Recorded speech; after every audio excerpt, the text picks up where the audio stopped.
My daughter, the future wildcat, or cardinal. She's a great kid. I came close to missing out on being a real father to her. It scares me when I think about that. You see, Jenna's mother and I aren't married. And if you're not married when your child is born, your child has no legal father, which means that I wasn't her father, at least as far as the law was concerned. And we certainly weren't alone. Right here in Kentucky, almost 1 out of every 3 kids is born to unmarried parents. That's nearly 15,000 babies every year. Now, some of these guys just aren't there for their kids. But it doesn't need to be that way. The fact that you're not married doesn't mean you can't be a good father. Thanks, Dad. I'm doing my best anyway. At first, I didn't see any reason to become the legal father of my little girl. I mean, her mom and I were living together, and I wasn't planning on going anywhere. Paternity acknowledgement didn't seem like such a big deal. But then the person at the hospital started explaining what paternity is all about. I realized, hey, things can change. And the only way I can be sure that I'll always have a relationship with my daughter is to be her legal parent. Let me tell you some other reasons why I decided to acknowledge paternity. When unmarried parents don't acknowledge paternity, the father's name doesn't even go on the child's birth certificate. I can't imagine what that feels like for a kid. A legal father can have full involvement in important decisions made about his child, including things like visitation and custody if the parents split up. It's nice when parents can work those things out on their own, but if they can't, the father can ask the court to help him have an ongoing relationship with his kid.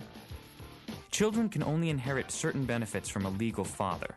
So if something happens to the father, the child may be eligible for life insurance, Social Security, and even veterans benefits. Sometimes they can even inherit money or property. A legal father will even be able to put the child on his health insurance policy at work if he has one. And then, of course, there's child support. Kids definitely need financial support from both parents. If my girlfriend and I ever break up, I wouldn't want someone else paying for Jenna. I can take responsibility for my own daughter. And I want Jenna to know that I'll always be here for her. Now, you're probably wondering what kind of process I had to go through to acknowledge paternity. I bet you think it was really difficult or expensive, right? Well, I was worried about that too, but it wasn't a problem. We used the Kentucky Paternity Acknowledgement Program. All parents need to do is read the paternity acknowledgement form and then sign it in front of the notary public at the hospital when their child is born. They even have the form translated into Spanish. Remember, an unmarried father can't go on his child's birth certificate unless he and the mother complete this form correctly, so it's really important to get it right. The form is pretty straightforward. The front of the form collects information about the parents and the child. The top section is for basic information about the father, including name, date of birth, and social security number. It also has a space for the dad's notarized signature. The middle section of the form is for similar information about the mother. Her notarized signature goes here. Then there are 2 blocks on the bottom for hospital and state use. The back of the form starts with a paragraph that summarizes the paternity acknowledgement process. The next section explains the rights and responsibilities of the parents. It includes information about the legal issues related to paternity, like child support and custody and visitation. This section also reminds parents not to sign the form until they're in front of a notary. The notary actually needs to witness your signature in order for the form to be valid. Finally, there's a number to call if you want more information. Paternity acknowledgement is an important decision, so be sure to read the form carefully.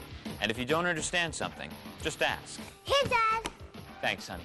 You're right there. And don't worry about the cost. If you sign the form while you're in the hospital, there's no fee to add the father's name to the birth certificate. They just make sure the form is complete, check your ID, and notarize your signature. That's it. Now, some people have questions about specific situations that are a bit more complicated than mine. What if the mom is married to someone else?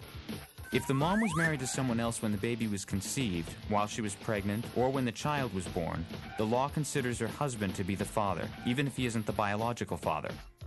The mother and biological father cannot acknowledge paternity in the hospital. The mother needs to provide the husband's information at the time of the child's birth. There is a way to deal with this situation, though. If the mother, her husband, and the biological father all agree, the 3 of them can complete a 3-way paternity affidavit through the State Office of Vital Statistics. This form allows the husband to deny that he is the father and clears the way for the mother and the biological father to acknowledge paternity. The birth certificate can then list the child's true father. What if the father is married to someone else? That's a little less complicated. The father can sign the paternity form even if he is married to someone else. What if one or both of the parents is a minor, under 18 years old? Can they still sign the form? Minors cannot sign the form at the hospital. If minor parents do want to establish paternity, they should contact the county attorney's office in the county where the mother lives. They can get information there about paternity establishment. What if one of the parents doesn't want to sign the form because there is a history of domestic violence or concerns about abuse happening in the future? It's important to remember that paternity acknowledgement is voluntary. Although it provides important benefits and is a really good thing for most families, parents should not sign an acknowledgement form unless they are comfortable doing so. Suppose the parents change their minds later, after they've already signed the form and the father's name is on the birth certificate. Hopefully, the parents will think things through carefully before they sign the form. But if parents do change their minds, they have 60 days to cancel their voluntary acknowledgement of paternity. If there's any doubt that the man is the father, the parents shouldn't sign the form. There are other ways of dealing with paternity. Blood or genetic tests can be used to determine whether a man is the father of a child. These tests can be requested by the mother, the father, or a child support enforcement agency. Now, I've been talking about dealing with the paternity issue at the hospital. But what happens if the parents don't get it done at the hospital? Well, the first thing to remember is that if you didn't establish paternity in the hospital, it's not too late. Parents can acknowledge paternity until the child is 18 years old. You just go to your local registrar's office. The registrar will help you to complete the form and will also notarize your signature. You can also sign an acknowledgement form at a regional child support office or at your county attorney's office. But take it from me, if you've just had a baby, you're going to be really busy. Just do it in the hospital. It's a whole lot easier. Besides, why not give your child two legal parents right from the start? I know that acknowledging paternity can be kind of overwhelming. I was a little hesitant about it at first, too. But then I realized, what am I thinking? This is my daughter we're talking about. Now, obviously, a dad is really important in a kid's life. And now Jenna knows how important she is to me. I did the right thing, and she doesn't need to question my commitment to being a real father. Believe me, acknowledging paternity was the best thing we ever did. For me and Jenna and her mom. Think about it, and do what's best for your son or daughter. What do you say we go get some ice cream now, huh? Good game today.